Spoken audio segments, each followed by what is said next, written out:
I am lying here in my hospital bed at 2 in the morning, unable to sleep, and I just need to put all of this into words before I completely lose my grip. I am still trying to process what has happened. My girlfriend of 2 years, Emily, chose her best friend over me while I was literally hospitalized. To give some context, my job at a tech startup has been brutal. I have been pulling endless hours, barely sleeping, running on caffeine and takeout. Last Tuesday, my body finally gave in. I collapsed right in the middle of a client presentation. 1 second I was speaking, the next I was on the floor. Paramedics were called, I was rushed to the ER, and the doctors told me I was dangerously dehydrated, exhausted with blood pressure spiking. They said I was lucky it hadn't been worse. Emily was the first person I tried to reach once I was stable enough to use my phone. We lived together, share everything, and I really believed we had a strong relationship. She panicked when she heard what happened, promised she'd come right away, and she did. She sat with me for about an hour, holding my hand while the doctor explained my condition. But then her phone would not stop buzzing. It was Chloe, her best friend from college, spiraling because her boyfriend hadn't texted her back for 6 hours. She was convinced he was cheating. The usual Chloe drama. Emily kept apologizing, saying she just needed to calm Chloe down and that she'd come right back. That was Tuesday at 8 in the evening. It is now early Thursday, and in all that time, Emily has spent maybe 3 hours by my side. Whenever I text her asking where she is, she responds with some version of, "Chloe really needs me right now." So here I am, stuck with an IV in my arm, scrolling through Netflix on my phone, while the company I've nearly killed myself for didn't even bother sending flowers, and my girlfriend is at her friend's place because Chloe is melting down over her boyfriend being unavailable for one evening. The thing is, this is not new. I've just been too blind, or maybe too wrapped up in Emily, to admit it until now. 3 months ago, we had an anniversary trip planned. I'd rented a beautiful cabin in the mountains, arranged dinner reservations, and even mapped out a hike ending at a scenic overlook where I was considering proposing. Just 2 days before we were supposed to leave, Chloe ended things with some guy she'd been seeing for barely 3 weeks. Emily canceled our anniversary trip so she could spend the weekend with Chloe instead. When I said I was disappointed and reminded her how long I'd been planning this, she told me I was being selfish. According to her, friendships come first during breakups, and I couldn't possibly understand their bond, or take my birthday last year. I'd worked hard to get a reservation at a restaurant I'd been dying to try. It took 2 months to get a table. We got dressed up, and I was excited for what I thought would be a perfect night. But just as we walked into the restaurant, Chloe called in tears about some work issue. Her boss was supposedly being rude.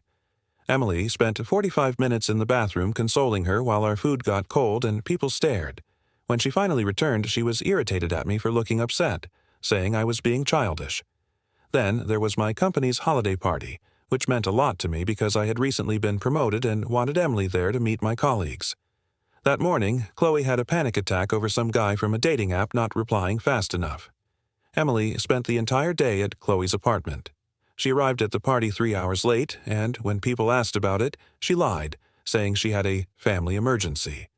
It hurt, not only because she ditched me, but because in her eyes, Chloe's dating anxiety qualified as family-level crisis, while my milestone was just another day. And honestly, I could go on.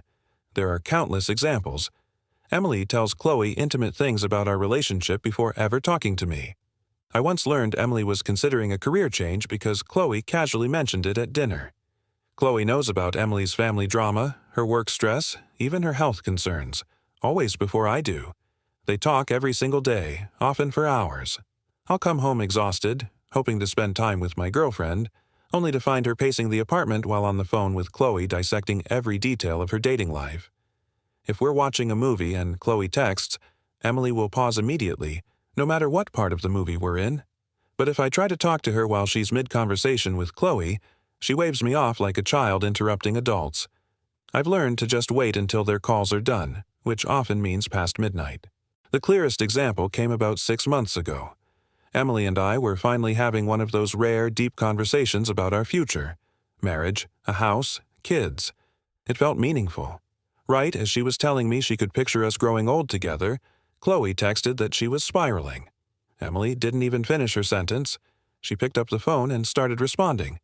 The moment was ruined. When I said that it hurt, Emily accused me of being dramatic and insisted Chloe needed her right away. I used to think it was admirable that Emily was so loyal to her friend.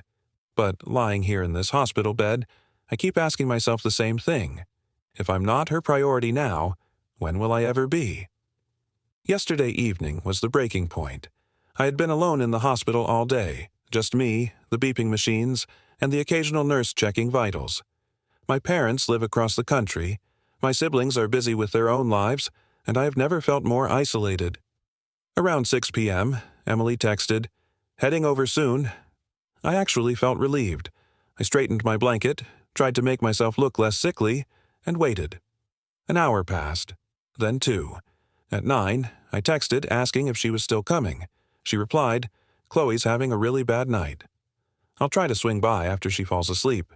She never showed. I woke up at 3 a.m. when a nurse came in to check my IV. My phone was lit up with notifications, dozens of messages in the group chat Emily has with Chloe and a few other friends. They were all comforting Chloe, who apparently had seen her boyfriend active on Instagram but not responding to her texts. That was her emergency. That was the reason Emily couldn't sit beside her boyfriend who had collapsed from overwork and was hooked up to hospital machines. I scrolled through those messages over and over, and something inside me just snapped. It wasn't even anger at Chloe. She is who she is. It was the realization that Emily will always choose her. Always. No matter the circumstance, no matter how much I need her. And yet, when Emily did finally come by this morning with coffee, she acted as though nothing was wrong. She kissed my forehead, asked how I was feeling, then spent 20 minutes venting about how draining Chloe had been lately. She even complained that Chloe's boyfriend was being inconsiderate. I wanted to scream. I wanted to ask her how she could possibly think I was the one to unload on after abandoning me here. But I didn't. I just nodded, because I didn't have the energy for another fight. But inside, the truth crystallized. I am not in a relationship with Emily. I am in a relationship with Emily and Chloe, where Chloe holds the higher rank. I am the understudy, the backup plan, the filler for the moments when Chloe is temporarily stable. Looking back, I think I ignored the signs because I desperately wanted this to work. Emily is beautiful, funny, intelligent, and when she is present, she makes me feel like I matter more than anything. But those moments are rare, fleeting. The rest of the time, I feel like I am competing in a race I cannot win. What hurts the most is that Emily doesn't see the problem. If I bring it up, she insists I am overreacting, that Chloe is like a sister, that I should be glad she is loyal. She frames it as a virtue, as if my frustration is proof that I am cold or selfish. And for a long time, I believed her. I thought maybe I really was being unreasonable. Maybe I didn't understand how female friendships work. Maybe I was just jealous. But lying here, weak, nauseous, hooked to tubes, replaying the last 2 years in my head, I see it clearly. This is not about friendship. This is about emotional dependency so consuming that it leaves no room for me. And I am tired. I am so tired. I don't even know what I am asking by writing this out. Maybe I just need someone, anyone, to validate what I feel. Maybe I need to remind myself that I am not insane, that my needs are real, that it is not unreasonable to expect your partner to show up for you when you collapse from exhaustion. Because deep down, I already know the answer. If Emily can't be here now, during one of the scariest moments of my life, she never will. I keep thinking about the beginning, how Emily and I first got together. She was magnetic, the kind of person who walked into a room and instantly became the center of attention. I was drawn to her warmth, her quick wit, and the way she made me feel like I was the only person who mattered. Back then, Chloe was just a name she mentioned occasionally, nothing more than a background character in Emily's stories. But over time, Chloe became a constant presence. First, it was small things, Emily cutting our dates short because Chloe was going through something. Then it was daily phone calls, constant texting, entire weekends spent with Chloe because she really needed a friend. I told myself it was temporary, that Chloe must be in a rough patch and eventually things would balance out. Except they never did. If anything, Chloe's crises multiplied, and Emily positioned herself as the only one who could save her. The shift was subtle at first. I'd suggest a plan for the evening, and Emily would say, "Let me check with Chloe first."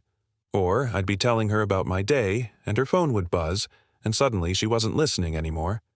The first time I confronted her, she looked at me like I had just insulted her family. She said Chloe was like her sister, that loyalty meant everything, and that I needed to understand. I apologized, convinced myself I was being unfair, but the truth is, Chloe doesn't just take up space in Emily's life, she dominates it. I've seen Emily drop everything, work, sleep, even me, just to run to Chloe's side because of some fight with her boyfriend or a bad grade or even something as trivial as a rude comment online. Meanwhile, when I needed her, when I was struggling at work, when I was burnt out, when my health started to decline, Emily was barely present. She'd listen for 5 minutes, then pivot back to Chloe's problems. It's like Chloe's world is in high definition and mine is muted, blurry, less important. I used to rationalize it by saying Emily was just being a good friend. But good friends don't require this level of sacrifice. This isn't friendship, it's obsession, it's dependency, and I've been too blind, or maybe too hopeful, to admit it until now. Lying in this hospital bed, I finally see the pattern for what it is. Emily has built her entire identity around being Chloe's savior. She thrives on it, needs it, and if Chloe ever truly got her life together, I don't know who Emily would even be. That's the part that terrifies me. Because if Emily needs Chloe more than she needs me, then what am I doing here? What role do I serve in her life? A placeholder, an accessory, someone to hold her hand in the gaps between Chloe's breakdowns? I thought relationships were supposed to be partnerships, built on mutual care and support. But with Emily, it feels like I'm constantly competing for scraps of her attention. And no matter how much I give, I can never measure up to Chloe. I don't want to live the rest of my life like this. Half loved, half seen, half important. I want someone who shows up for me the way I show up for them. Someone who doesn't make me feel guilty for needing them. Someone who can prioritize me without hesitation. And maybe that someone just isn't Emily. The thought makes me ache. Because despite everything, I love her. I love her laugh, her passion, the way she squeezes my hand when she's excited about something. But love isn't supposed to feel like this. Lonely, exhausting, one-sided. I've spent so much time hoping Emily would wake up, realize how unhealthy this dynamic is, and choose us. But hope can only stretch so far before it breaks. And right now, I feel that break inside me. Over the past 2 years, Emily has repeatedly proven where her priorities lie. The hospital was just the most glaring example. I've watched as she canceled our anniversary trip for Chloe's 3-week relationship drama. I've sat through ruined birthday dinners because Chloe needed emotional support. I've waited patiently while she arrived hours late to important events for me, giving Chloe the attention I longed for.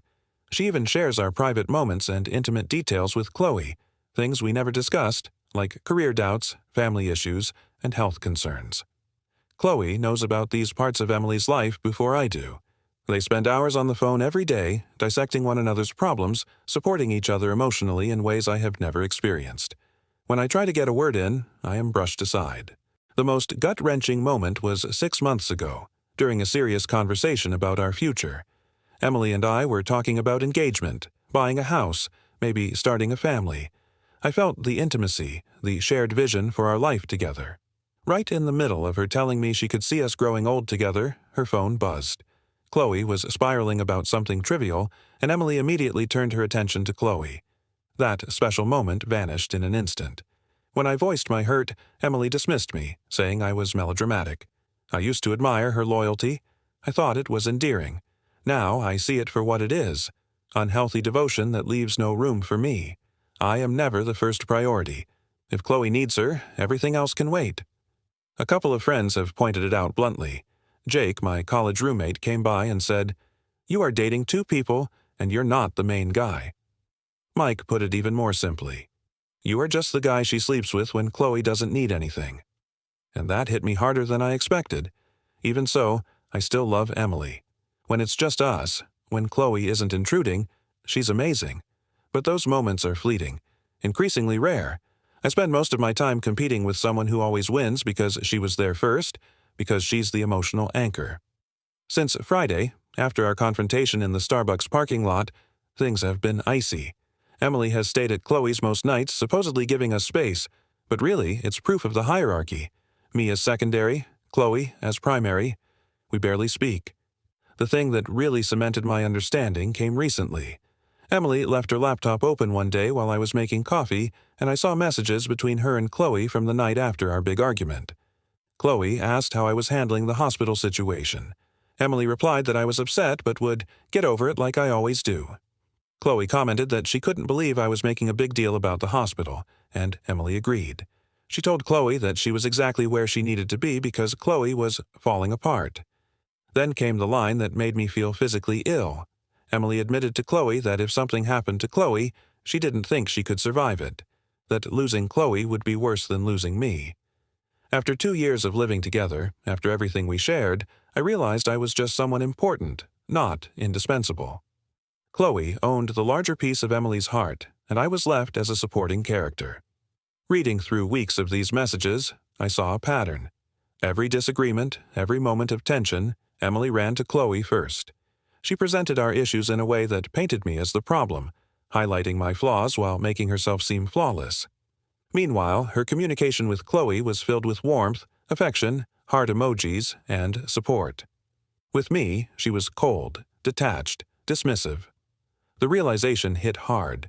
The relationship I thought I had with Emily was really her codependent bond with Chloe, and I was just a placeholder. I confronted Emily when she returned home. She lost it, accusing me of invading her privacy, calling me controlling and manipulative, and threatening to call the police. She never addressed what the messages actually said. I told her I saw where I stood and suggested taking a break to figure out what we both truly wanted. She agreed, seemingly relieved. She packed and left. For the first time in 2 years, I felt a strange mix of sorrow and relief. I loved her, but I could stop pretending that crumbs of her attention were enough. I was adapting to fit into a life where Chloe was always first.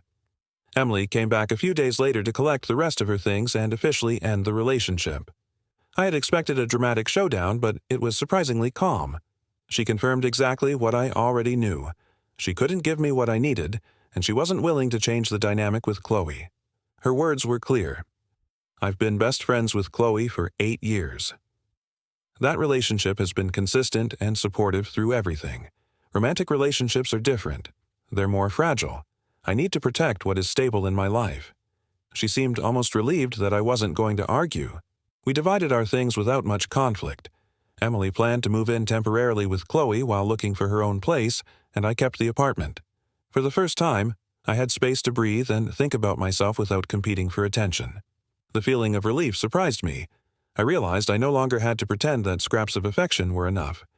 2 years of adjusting myself to fit around Emily's priorities had exhausted me, and I hadn't even recognized how draining it was until it stopped. A few days after she moved out, my friend Sam texted me. He had seen Emily and Chloe at a nearby coffee shop. Emily looked miserable, while Chloe barely noticed her. Sam noted that the scene was the opposite of what he expected. Emily, usually the one in control, was now vying for Chloe's attention. It turns out Chloe had been dating someone seriously for the past month, a man who clearly established that he expected to be her priority. He wasn't tolerating the constant emotional crises Emily used to manage for her, and Chloe respected those boundaries. Suddenly, Emily was experiencing what I had lived with for 2 years, being the backup, being second, being someone whose plans and emotions could always be postponed for someone else's needs. The irony is sharp. The same way Emily used me as a placeholder, she had been a placeholder for Chloe. I won't lie, there's a certain satisfaction in seeing the tables turn. Emily repeatedly chose Chloe over me, assuming Chloe would always prioritize her. But Chloe moved on, establishing boundaries for herself and her new relationship, leaving Emily to face the emptiness of her codependent attachment. I feel mostly pity for Emily. She lost a meaningful relationship because she couldn't recognize that her friendship with Chloe was unhealthy and unsustainable. She now understands what it's like to be the secondary priority, to have her plans canceled or interrupted because she isn't the most important person in someone else's life. For myself, the past weeks have been enlightening. I've learned I tolerated too much disrespect in the name of love. I allowed myself to be the backup for someone else's emotional needs. I've been working with my therapist on setting boundaries and understanding my self-worth. It's uncomfortable, but it's necessary. I spent 2 years shrinking myself, trying to fit into whatever space was left after Emily gave the best parts of herself to Chloe. Now, I finally have room to think about my own needs, make plans without fear of them being canceled, and enjoy quiet without constant interruption. For the first time in years, I feel like I can exist in my own life, without feeling like I have to compete for someone's attention.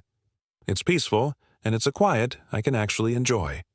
I am no longer adapting myself to someone else's priorities. I am free to focus on mine. The pain of the past is still there, but so is a sense of relief. Relief that I can finally stop pretending that being second in someone's heart is acceptable. Relief that I now have the chance to build something real, where I am the priority, not a backup plan. Emily is gone now, and the apartment feels quiet, but in a good way. For the first time in years, I can make plans without wondering if they'll be canceled for someone else's crisis. I can watch a movie without interruptions. I can have a conversation without my partner's phone buzzing constantly, stealing her attention. It's a peace I didn't realize I needed until it was finally here.